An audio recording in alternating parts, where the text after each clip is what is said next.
Assalamualaikum warahmatullahi wabarakatuh. Selamat siang peserta online course imunologi. Hari ini adalah pertemuan terakhir kita pada online course kali ini untuk tema imunologi.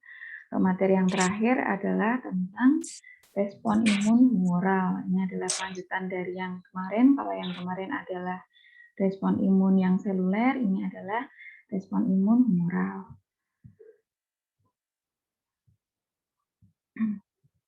Imunitas humoral dimediasi oleh antibodi yang merupakan efektor dari respon imun adaptif dengan fungsi untuk menetralkan dan mengeliminasi mikroba ekstraseluler dan toksin-toksin mikroba. Imunitas humoral memiliki peran yang sangat penting dalam melawan mikroba yang memiliki kapsul yang kaya akan polisakarida dan lipid, karena sel T tidak mampu memberikan respon terhadap antigen yang non-protein.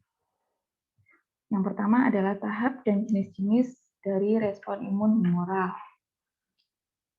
Aktivasi dari sel limfosit B akan menghasilkan proliferasi sel yang antigen spesifik. Selanjutnya terjadi ekspansi klonal dan sel-sel tersebut kemudian berdiferensiasi menjadi sel plasma yang aktif untuk mensekresi antibodi dan menjadi sel efektor imunitas humoral.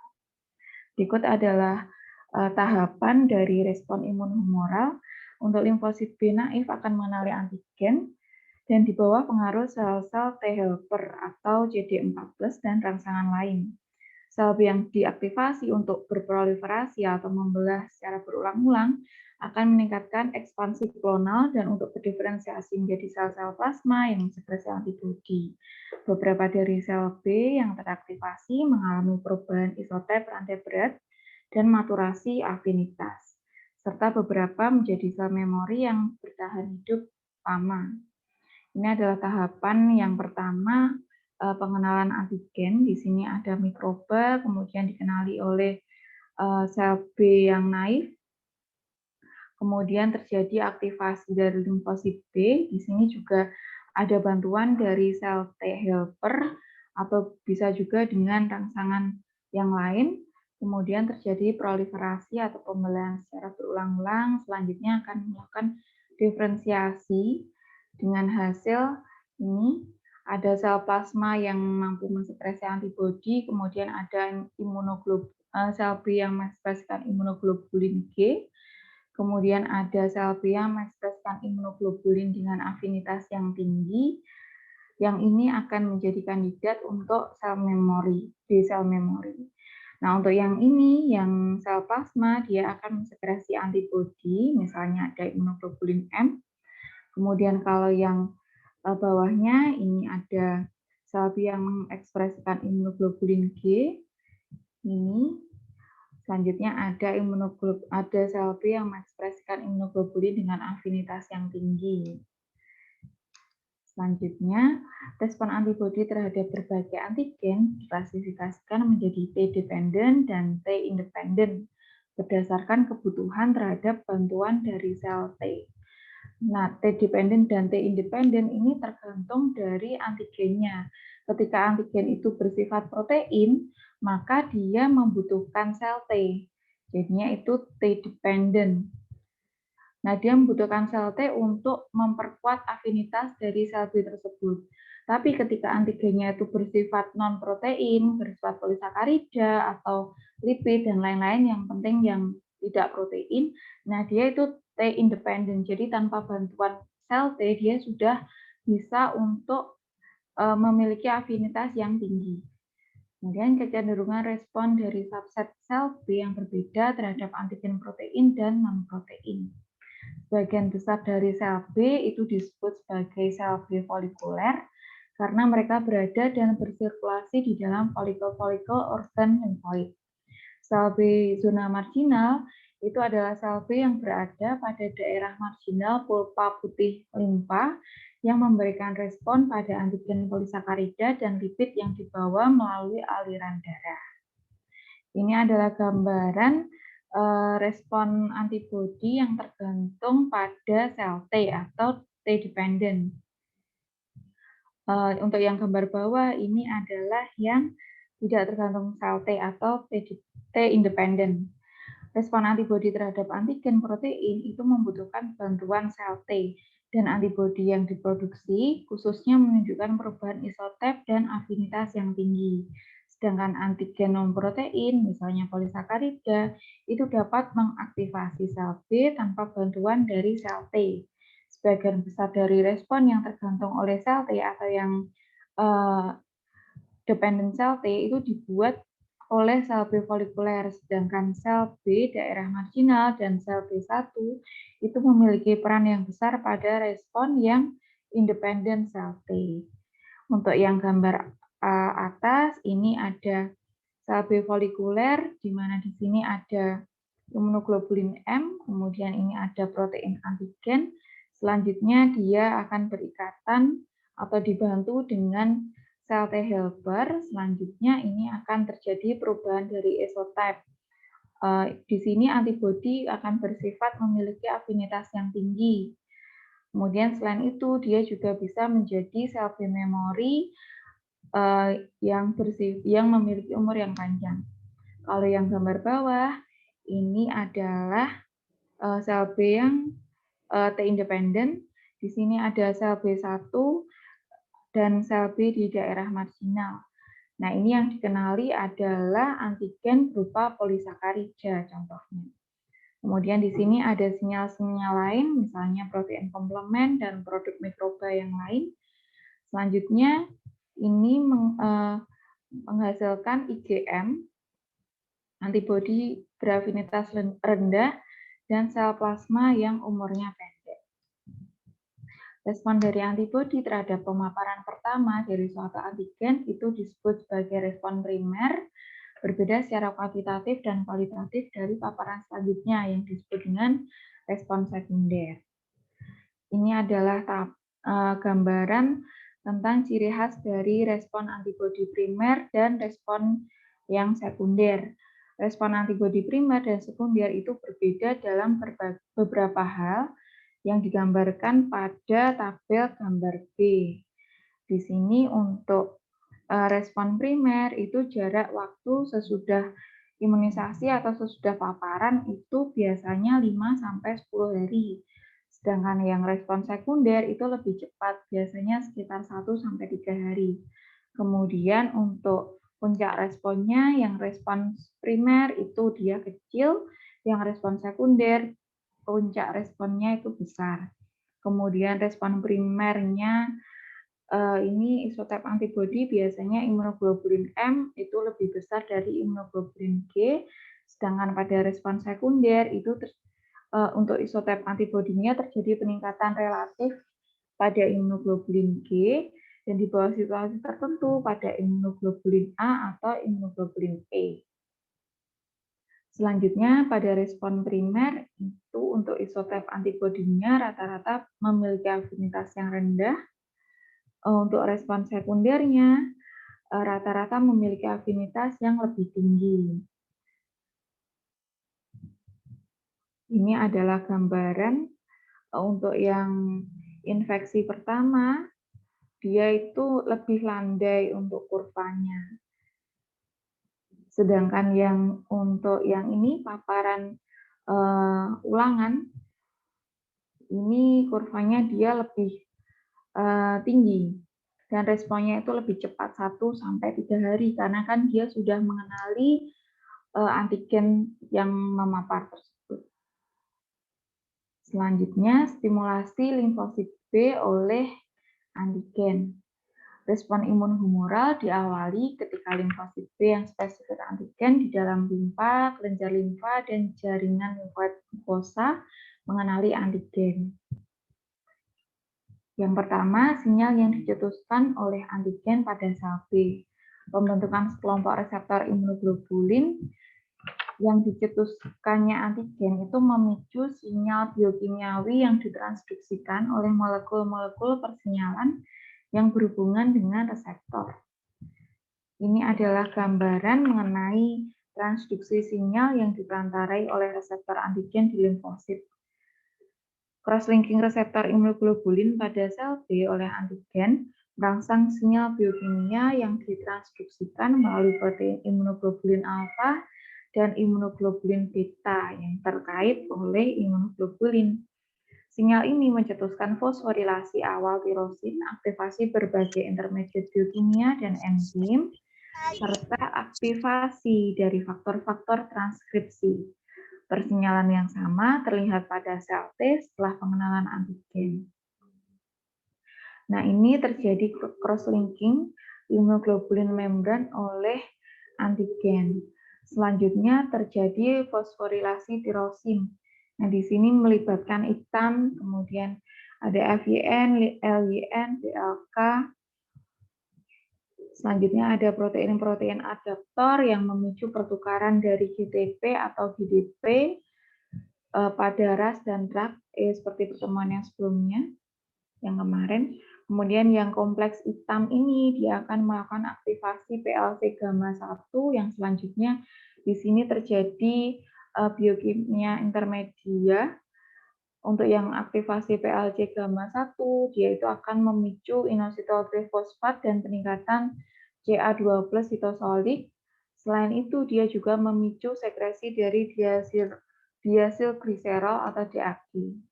Untuk yang GTP atau GDP tadi, pada RAS dan RAG dia akan membentuk kompleks RAS GTP dan RAG GTP. Selanjutnya untuk yang inositol trifosfatase dan peningkatan dari Ca2 sitosolik, dia akan mengaktifkan enzim-enzim yang tergantung Ca2+.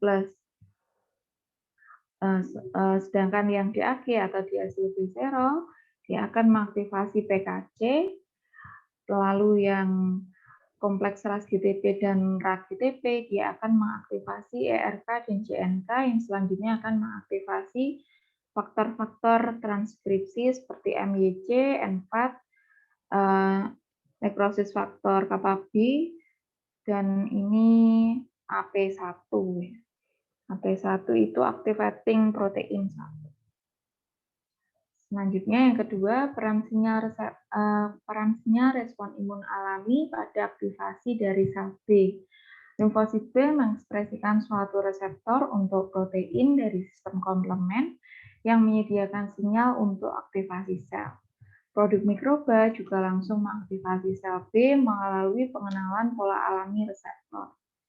Ini adalah gambaran mengenai peran sinyal imun alami dalam aktivasi sel B. Sinyal yang terbentuk selama respon imun alami terhadap mikroba dan beberapa antigen bekerja sama dengan pengenalan antigen untuk reseptor antigen untuk mengawali respon sel. Untuk yang gambar A, ini aktivasi komplement oleh mikroba yang menimbulkan pengikatan suatu produk pemecahan komplement. Di sini ada komplement C3D pada mikroba. Nah, sel B secara bersamaan akan mengenali suatu antigen mikroba melalui reseptor imunoglobulin dan mengikat C3D oleh reseptor CR2. Kemudian CR2 yang terikat pada suatu kompleks protein seperti CD19, CD81, dia akan terlibat dalam pengiriman sinyal aktivasi pada sel B. Sedangkan yang gambar B ini adalah aktivasi dari sel B dari molekul yang berasal dari mikroba atau biasa disebut dengan pola molekuler yang terikat oleh patogen yang akan mengaktifasi TLR atau Toll-like reseptor pada sel B pada saat yang sama di mana antigen mikroba dikenali oleh reseptor antigen. Jadi di sini yang gambar A ini dia melibatkan sistem komplement untuk aktivasi dari sel B. Kalau yang ini kalau yang gambar B, dia melibatkan TLR untuk aktivasi dari sel B. Selanjutnya, konsekuensi fungsional aktivasi sel B oleh antigen.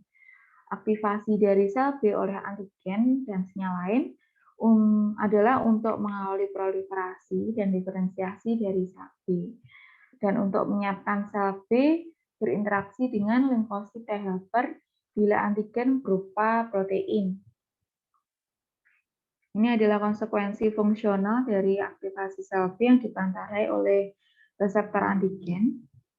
Aktivasi dari sel B oleh antigen di dalam organ limfoid mengawali proses proliferasi dari sel B dan sekresi imunoglobulin M serta persiapan sel B untuk berinteraksi dengan sel-sel T helper. Untuk tahapan pertama, di sini ada antigen yang berikatan dengan cross-linking dengan imunoglobulin membran. Jadi di sini ada antigen, kemudian dikenali oleh limfosit B naif. Selanjutnya terjadi perubahan sel B yang teraktivasi. Di gambar ini ada 5. Yang pertama, ekspresi protein yang meningkatkan kehidupan dan siklus sel. Yang selanjutnya konsekuensi fungsionalnya dia akan melakukan peningkatan pertahanan dan mengalami proliferasi.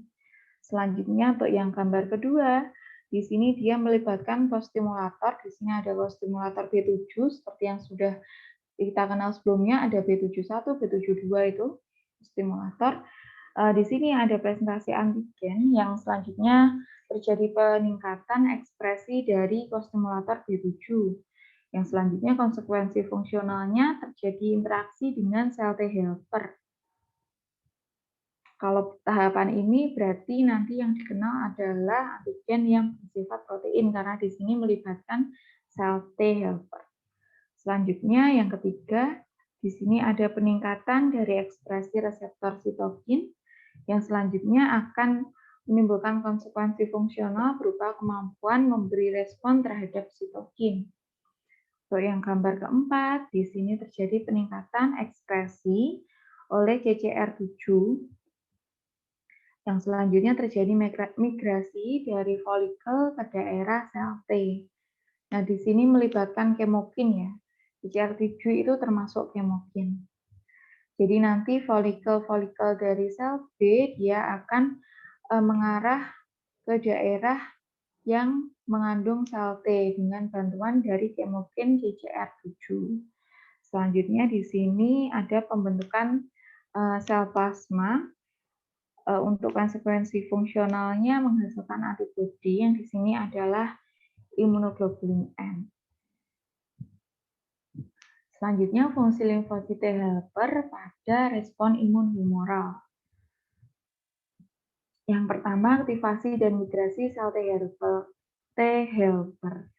Sel-sel T helper yang telah teraktivasi oleh sel dendritik yang berfungsi sebagai APC, dia akan bermigrasi ke daerah sel B dan berinteraksi dengan limfosit B yang dirangsang oleh antigen pada regio parafolikuler organ limfoid perifer. Ini adalah sekuens urutan proses respon antibodi yang tergantung pada sel T helper. Untuk yang gambar A, sel limfosit T dan B yang secara terpisah mengenali antigen pada regio yang berbeda dari organ limfoid perifer dan diaktifasi. Sel yang teraktivasi bermigrasi ke arah satu sama lain dan berinteraksi pada tepi folikel limfoid. Sedangkan yang gambar B ini adalah sel plasma yang mensekresi antibodi mengawali produksi pada fokus ekstrafolikuler, di mana sel T dan sel B teraktivasi oleh antigen yang berinteraksi. Kemudian sebagian dari sel B dan sel T yang teraktivasi, dia akan melakukan migrasi kembali ke folikel untuk membentuk pusat germinal, di mana respon antibodi terbentuk sepenuhnya. Untuk yang gambar A, di sini ada dendritik, ada sel-sel dendritik yang berfungsi sebagai APC, kemudian dia akan mengenali antigen, yang selanjutnya akan membentuk kompleks peptida MHC, selanjutnya dikenali oleh sel T helper. Kalau di sini sel T helper jadi sama dengan CD4+, berarti MHC yang mengenali di sini adalah MHC2.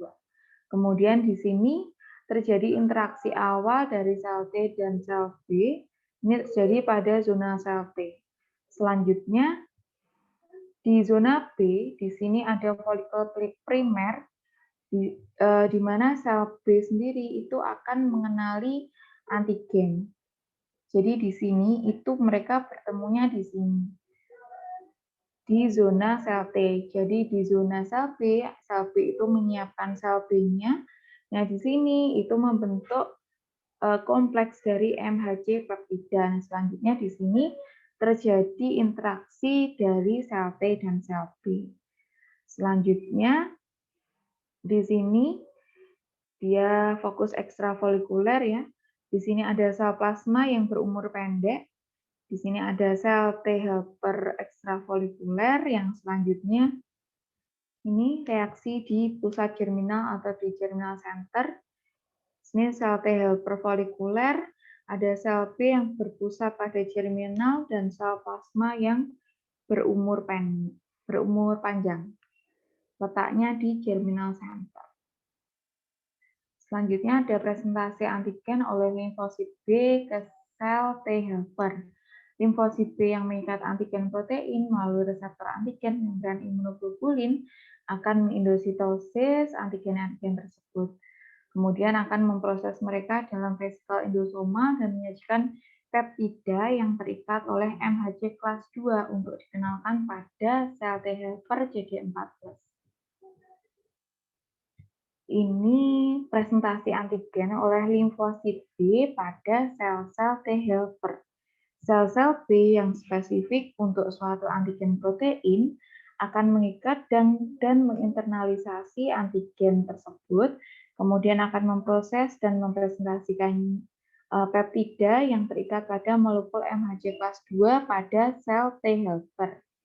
Sel B dan sel T adalah spesifik untuk antigen yang sama, namun sel B mengenali epitop natif dan sel T helper mengenali fragmen peptida dari antigen yang terikat pada molekul MHC kelas 2.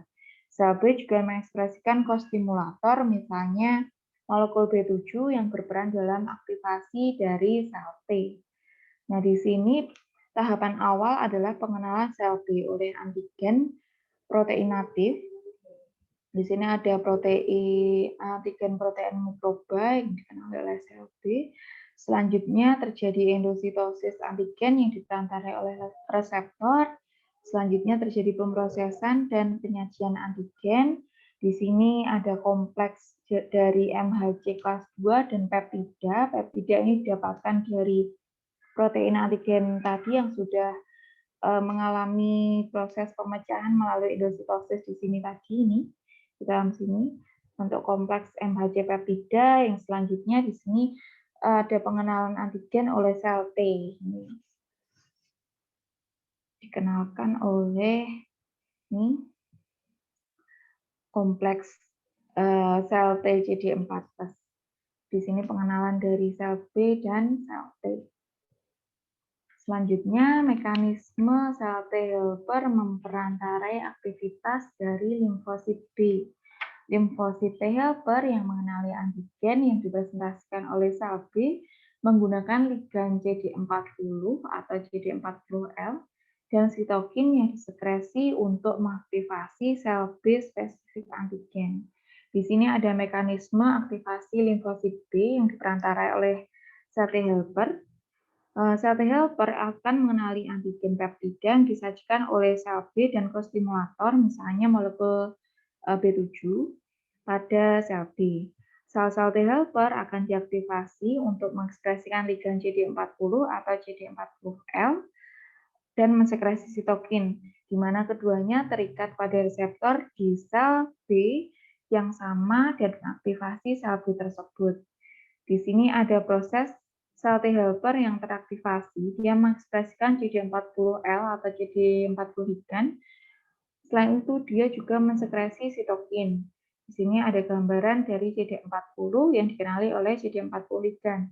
Di sini ada MHC dan di sini ada reseptor. Di sini ada sitokin reseptor yang akan menangkap sitokin yang akan disekresikan oleh sel T. Nah, ketika sitokin itu sudah tertangkap, di sini terjadilah aktivasi dari sel B dan pengikatan oleh CD40.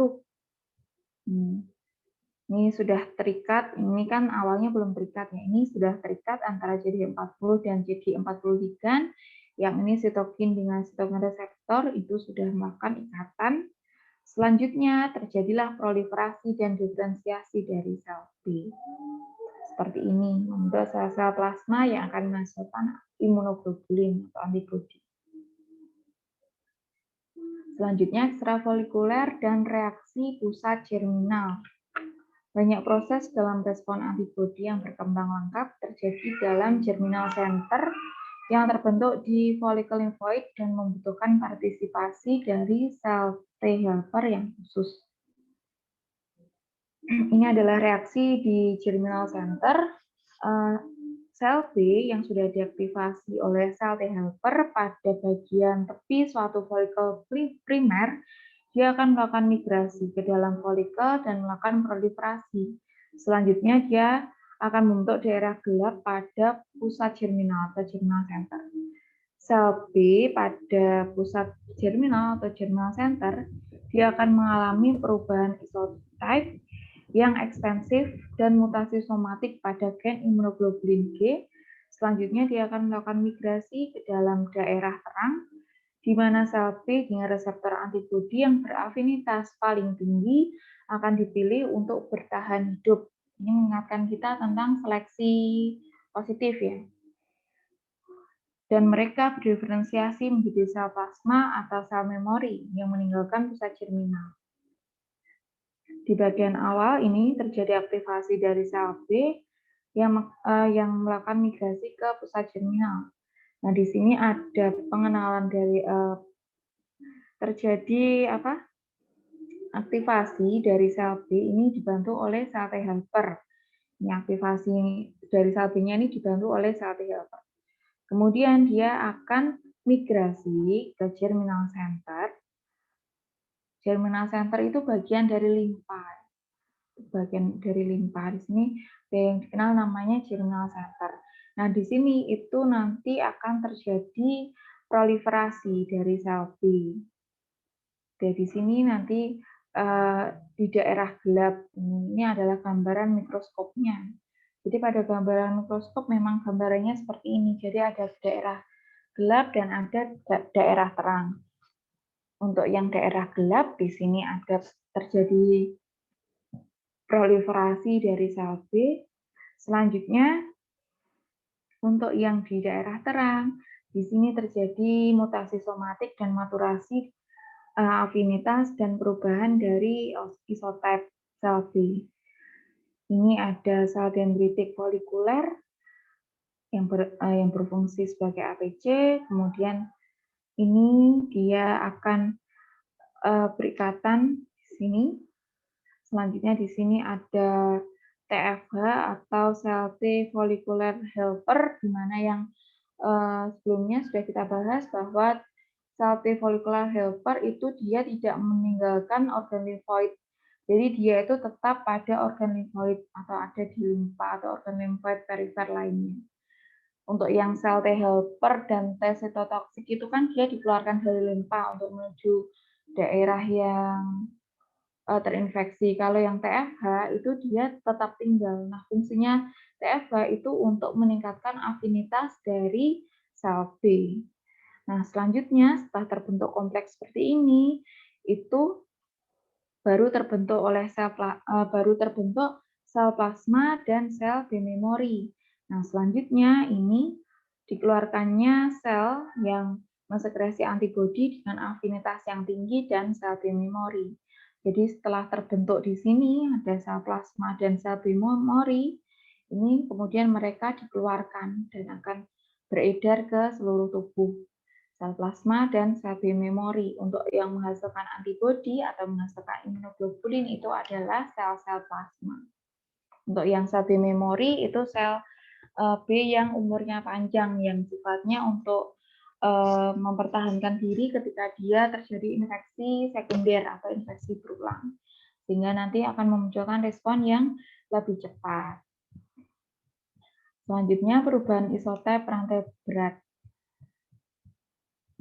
Sel-sel T helper merangsang progeni limfosit B yang mengekspresikan imunoglobulin M dan imunoglobulin D untuk memproduksi antibodi dari isotype atau kelas rantai berat yang berbeda. Perubahan isotype rantai berat dicetuskan oleh suatu kombinasi sitokin dan sinyal yang diperantarai oleh CD40 ligand. Ini adalah perubahan isotip atau kelas dari rantai berat imunoglobulin. Limfosit B yang terangsang oleh antigen, dia akan mengalami diferensiasi menjadi sel yang mensekresi antibodi imunoglobulin M, atau dia bisa juga selain dirangsang oleh antigen, dia bisa juga di bawah pengaruh ligan CD40 atau CD40L dan sitokin. Beberapa sel B dapat berdiferensiasi menjadi sel yang produksi isotip rantai berat imunoglobulin yang berbeda. Fungsi efektor utama dari beberapa isotip tersebut dapat dilihat di tabel ini. Untuk yang awal ini sel B, kemudian di sini ada sel T helper, CD40 ligan dan sitokin yang selanjutnya akan menginduksi perubahan isotip. Kalau yang ini langsung membentuk imunoglobulin M, di mana fungsi efektor yang utamanya adalah sebagai aktivasi dari komplement.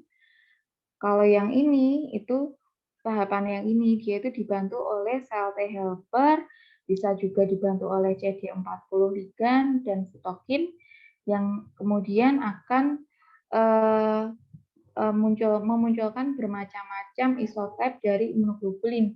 Di sini ada subclass dari imunoglobulin G, ada imunoglobulin G1, ada imunoglobulin G3, di mana fungsi dari efektornya adalah respon fagosit yang tergantung pada reseptor Fc atau fragmen kristalin, aktivasi komplement, dan imunitas neonatal. Ini bisa ditransferkan melalui plasenta yang ini. Kemudian di sini ada jalur yang tadi, jadi sel B kemudian dibantu oleh sel T helper atau CD40L atau sitokin, kemudian dia mensekresikan sitokin interleukin 4, kemudian dia akan isotip switching menjadi imunoglobulin E, di mana fungsinya adalah untuk imunitas terhadap cacing. Selain itu juga digranulasi sel MAS. Untuk sel MAS ini dia berperan untuk reaksi alergi ya. Reaksi alergi yang tipe 1 atau hipersensitivitas tipe 1 atau hipersensitivitas yang cepat. Selanjutnya untuk yang ini itu sel B dibantu oleh sel T helper atau CD40 ligan atau sitokin. Kemudian dia ini sitokin yang diproduksi di jaringan. Misalnya ada TGF, ada BAF, dan lain-lain, ini membentuk imunoglobulin A. Nah, untuk fungsi efektornya itu sebagai imunitas mukosal atau transport IgA melalui epitel. Mekanisme molekuler dari perubahan isotip itu disebut dengan rekombinasi perubahan. Dia mengambil ekson dari VDJ yang menyandi domain V itu variabel ya, dari suatu heavy chain atau rantai berat imunoglobulin mu yang terbentuk sebelumnya dan memindahkannya ke dekat regio C. Nah, ini adalah gambaran dari mekanisme perubahan rantai berat imunoglobulin. Dalam suatu sel B yang mensekresi imunoglobulin, gen VDJ, V itu variabel, D itu diversity, kalau J itu joining.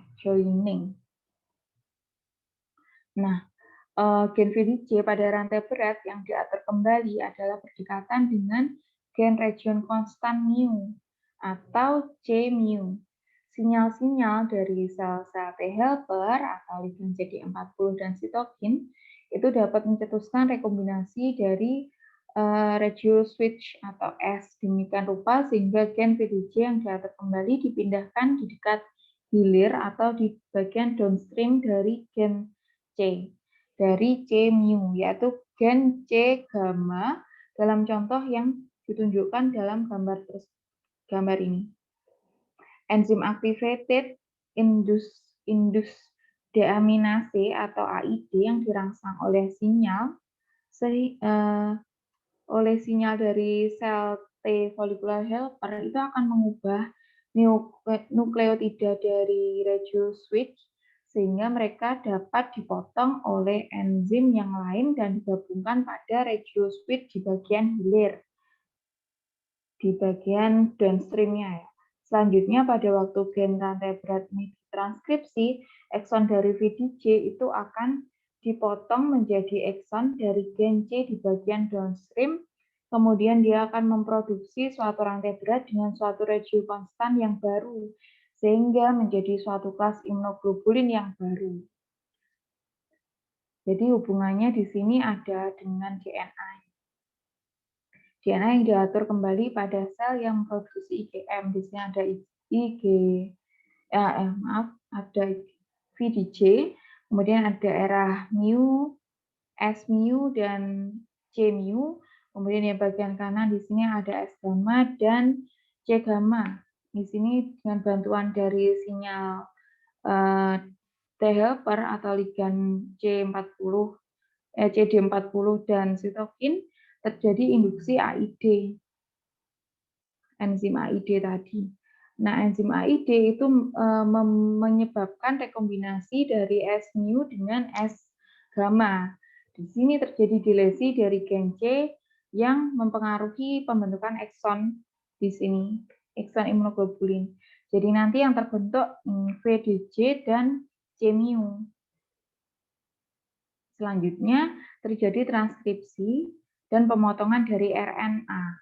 Di sini ada V, DC, dan C mu. Jadi bagian yang ini tadi, yang abu-abu itu dipotong, dihilangkan. Karena yang bagian abu-abu kan intron. Kalau yang berwarna ini adalah eksonnya. Jadi VDJ itu adalah ekson. Kalau di sistem imunoglobulin. Setelah itu, pada proses transkripsi ini kan sudah terbentuk ini ya, gamma RNA dengan VDJ dan C mu. Selanjutnya pada proses transkripsi ini sudah terbentuk gamma protein. Di sini terbentuk imunoglobulin G. Jadi kalau yang imunoglobulin G dia itu rantainya C, C-nya itu adalah C gamma. Kalau imunoglobulin M itu C-nya itu C mu. Kalau imunoglobulin A berarti ya C-nya itu alfa. Kalau imunoglobulin E itu epsilon, kalau imunoglobulin D itu delta C-nya. Jadi perbedaannya itu di bagian yang C-nya itu. Selanjutnya, sitokin yang diproduksi oleh sel T helper folikuler yang menentukan isotip rantai berat mana yang akan diproduksi.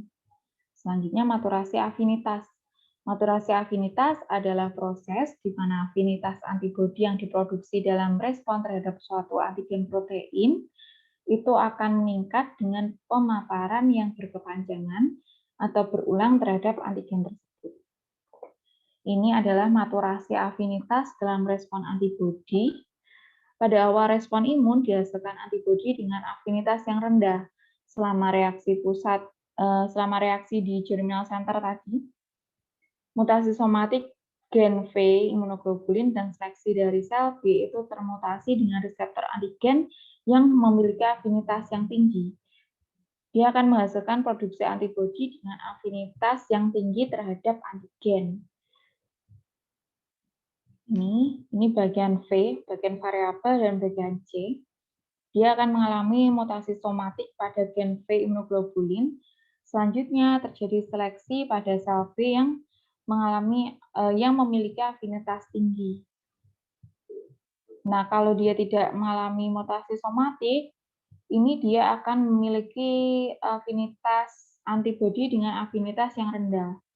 Jadi mutasi ini juga diperlukan untuk meningkatkan afinitas dari imunoglobulin.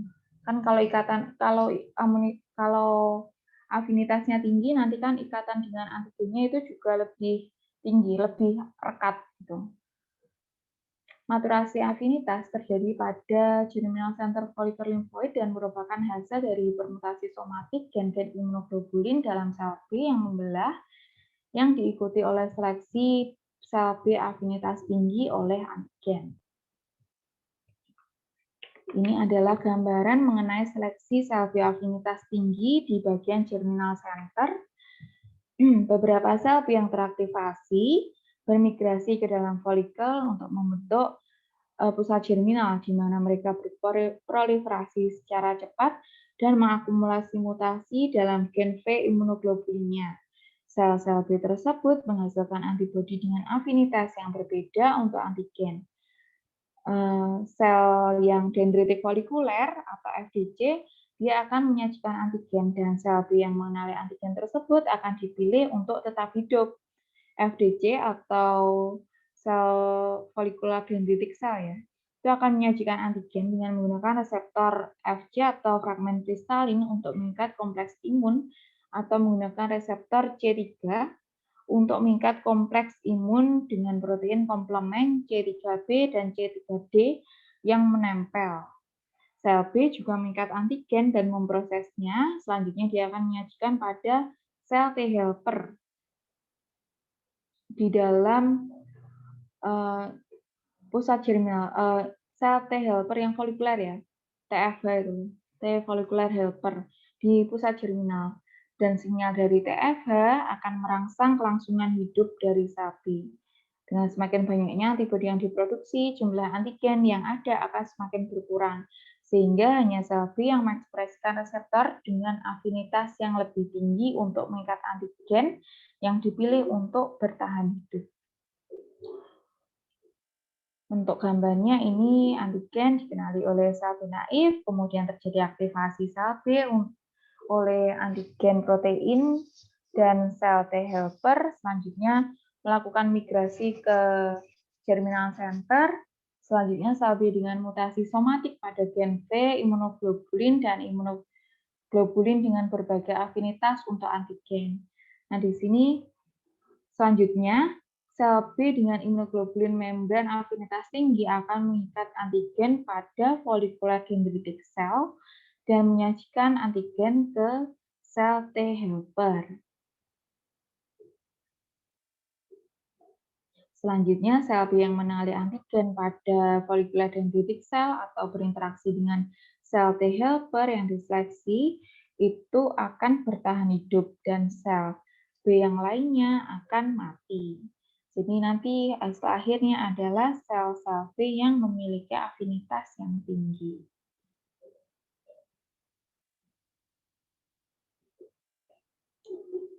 Selanjutnya pembentukan sel plasma dan sel B memori. Sel B yang teraktivasi di germinal center dapat berdiferensiasi menjadi sel plasma atau sel memori yang berumur panjang. Selanjutnya, respon antibodi pada antigen T independen. Polisakarida, lipid, dan antigen non-protein lainnya itu dapat merangsang respon dari antibodi tanpa dukungan dari sel T helper. Satu epitop antigen, polisakarida, dan lipid seringkali multivalen. Antigen-antigen tersebut dapat melakukan cross-link yang banyak reseptor antigen pada suatu sel B yang spesifik. Ini adalah gambaran mengenai respon antibodi pada antigen yang tergantung dan tidak tergantung dari sel T. Dependent dan independent sel T ya. Antigen protein, antigen yang berupa protein yang tergantung pada sel T atau sel T independent, dan antigen yang non-protein atau yang independent sel T, dia itu menduksi respon antibodi dengan karakteristik yang berbeda, yang secara luas akan mencerminkan pengaruh sel-sel T helper di dalam respon sel T dependent terhadap antigen protein, dan tidak adanya sel T pada respon sel yang T independent. Ini untuk tabel yang ini adalah antigen yang tergantung di timus. Sifat kimianya itu adalah protein. Ini antigen yang dependent T, yang berada di timus. Kalau yang ini adalah antigen yang independent T yang tergantung di timus. Untuk sifat kimianya, yang dependent antigen, yang dependent sel T itu dia sifat kimianya protein. Sedangkan yang independent itu dia antigen yang polimerik, khususnya polisakarida, glikolipid, asam nukleat. Selanjutnya, Untuk perubahan isotopnya, untuk yang antigen yang dependent sel T itu ada IgM, berubah menjadi IgG, IgE, IgA. Sedangkan yang antigen yang independen itu dia perubahan tingkat rendah dari IgM ke IgG. Untuk maturasi afinitasnya, untuk yang dependent T itu ada maturasi afinitas, kalau yang independen itu sedikit atau bahkan tidak ada maturasi afinitas. Selanjutnya, untuk sel plasma dari antigen yang dependen, itu dia berumur panjang, kalau yang independen itu berumur pendek. Selanjutnya respon sekunder atau sel memori itu yang dependent itu dia ada respon sekunder, sedangkan yang independen itu hanya terlihat pada beberapa antigen saja. Selanjutnya regulasi respon imun humoral umpan balik antibodi. Setelah limfosit diferensiasi menjadi sel-sel yang mengekspresi antibodi dan sel-sel memori, suatu fraksi dari sel-sel ini akan bertahan dalam waktu yang lama, namun kebanyakan dari sel B yang teraktivasi kemungkinan akan mati karena apoptosis. Ini mekanisme dari umpan balik antibodi. Antibodi imunoglobulin G yang disekresi akan membentuk kompleks imun atau kompleks antigen antibodi dengan sisa antigen sebagai virus ya di sini. Tetapi lebih sering adalah antigen yang terlarut. Kompleks ini berinteraksi dengan sel B spesifik untuk antigen tersebut. Dengan reseptor antigen imunoglobulin, membran yang mengenali epitop antigen dan suatu jenis reseptor Fc tertentu. Dia akan mengenali antibodi yang terikat. Reseptor Fc akan memblok sinyal aktivator dari reseptor antigen dan menghentikan aktivasi dari sel B. Domain sitoplasmik dari Fc reseptor itu dari sel B itu mengandung suatu ITII hitam yang mengikat enzim ITIM ya, yang mengikat enzim yang menghambat aktivasi sel B yang diperantarai oleh reseptor antigen. ITIM itu kepanjangannya immunoreceptor tyrosine base inhibition motif. ITIM. Kalau hitam tuh yang ini. Kalau hitam kepanjangannya immunoreceptor tyrosine base activation motif. Ada antibodi yang disekresi itu membentuk kompleks dengan antigen, kemudian kompleks antigen antibodi berikatan dengan imunoglobulin sel B dan reseptor Fc. Sini. Selanjutnya terjadi hambatan dari respon sel B dan di sini terjadi blocking sinyal reseptor sel B. Sekian penjelasan saya mengenai respon imun humoral. Apakah ada yang ingin ditanyakan untuk materi hari ini? Kalau kemarin kita membahas tentang sel T, hari ini kita membahas tentang sel B.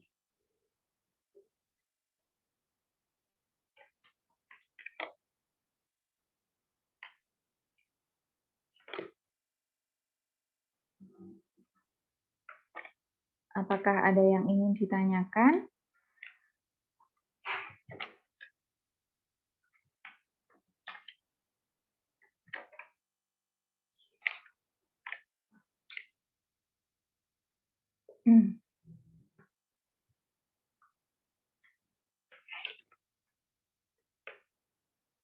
Dari saya belum, Bu. Bagaimana?